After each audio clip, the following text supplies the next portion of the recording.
This presentation will focus on a small winery in Denmark, Western Australia. We will be looking at the sustainability and resilience of the winery in terms of environmental resilience, economic resilience and social resilience. Established in 1997, Moombaki is a small, family-run winery located west of Denmark in the beautiful Carrion Tingle forests on the banks of the Kent River. A gentle north-facing slope, gravelly soils and a temperate climate create the perfect environment for their hands-on viniculture. Moombaki are committed to producing distinctive, handcrafted wines that are consistent, high-award achievers for not only the taste, but the ecological approach and green practices in vineyard management and wetland protection. You know, we started doing it at a very grassroots level, and you know, a lot of the sort of vineyards that you visit or family wineries, they've come from a lot of money and had, you know, money for lots of infrastructure. We've come from a very, you know, make it happen through hard work and determination, and there's been setbacks along the way. Some issues included the substantial cost for land preparation, the relationships with other businesses that were in charge of production and barrelling, and that the communications and transactions were reliant on internet and phone line connections. We get our wine made under contract, and this was actually over in the Prongerups where we had it. Now actually the whole winery's been abandoned, it's all the talk about karma, but we essentially grew some outstanding fruit, truly outstanding, and the winery was a cooperative of 4 wineries, so all the owners had their own agenda, and the staff were treated appallingly bad. I really liked the guys, they worked so hard there, but they gave their notice and left, and they didn't get new staff in place in time, and records got deleted, wines got mixed, wines got spoilt where they turned to vinegar. One of the main challenges facing the wine industry today is the supermarket duopoly, which is dominating the market. These giant corporations are increasingly monopolizing the wine retail scene, driving prices down and killing the competition. Increasingly, the supermarket duopoly has exploited its market power to reduce shelf space for branded products and push their own label and control-labelled wines. Dan Murphy's actually approached us. It's a good story actually. They approached us to sell our wines, and the contract came from the head office in Melbourne. And I looked through the contract and I couldn't believe immediately they wanted 12%, 8% discount for what they call ranging, just to put it on the shelf. 4% discount for ullage. Ullage is what happens when wine evaporates in a barrel, but it doesn't happen in a bottle, so, you know, but they still, you know, they're going to slug you for that.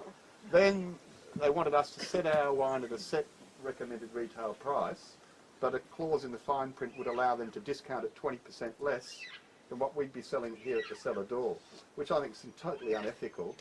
And it's amazing how many people I tell that story to, and they said, it's funny that we're in the cellar doors in Margaret River and the wines are all more expensive, buying it direct at the winery, than we could get it at the discount, you know. So, and unfortunately, you know, if you're a medium-sized producer, if you don't deal with those guys, you've got nowhere to sell your product. We were small enough that I could tell the guy effectively to visit a taxidermist.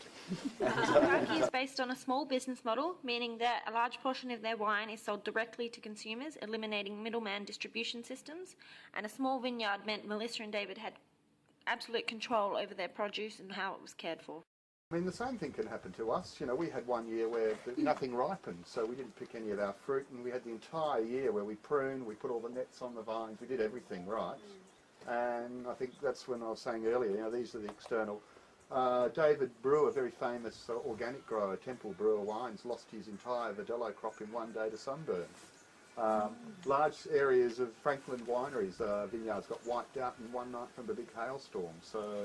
Started our journey by being interested in the environment and the forest and what we had on our doorstep. We're trying to be as sustainable and green and have you know, these amazing ideals. And when Melissa and David moved in, they planted 3,000 yellow tingle, 1,000 red tingle, and many mid-story and understory flowering plants that were provided by Green Skills. There's our wetland.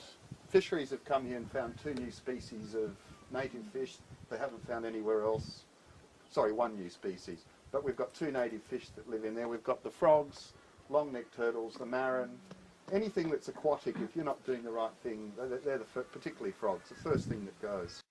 We're really conscious about what we use, and basically whatever we put anywhere on this property, that's our drainage. Right there, that's the sinkhole it all ends up in. So if we don't do the right thing, the wetland's really going to suffer.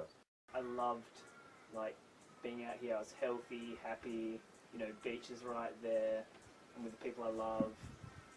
Yeah. Whereas like if we go up on the hill and have a campfire, it's just like I just think, and like I can just feel my brain just kind of having like all this space to think. You just hear the frogs by the river, and maybe some dog like I don't know how far away, way off on like Tyndale Road, somewhere over there. It's just like I can think, I can breathe, and So you don't mind the isolation?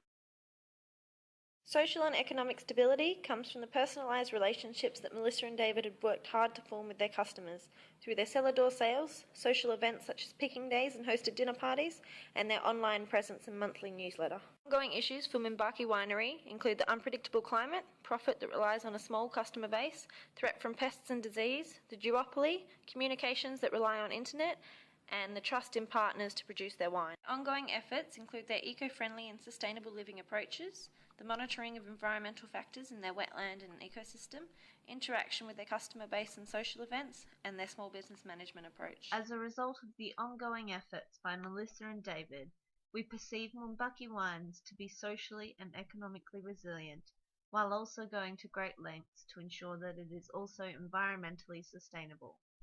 However, it must also be recognized that due to unexpected climate changes and the often temperamental nature of viticulture, absolute resilience is not possible.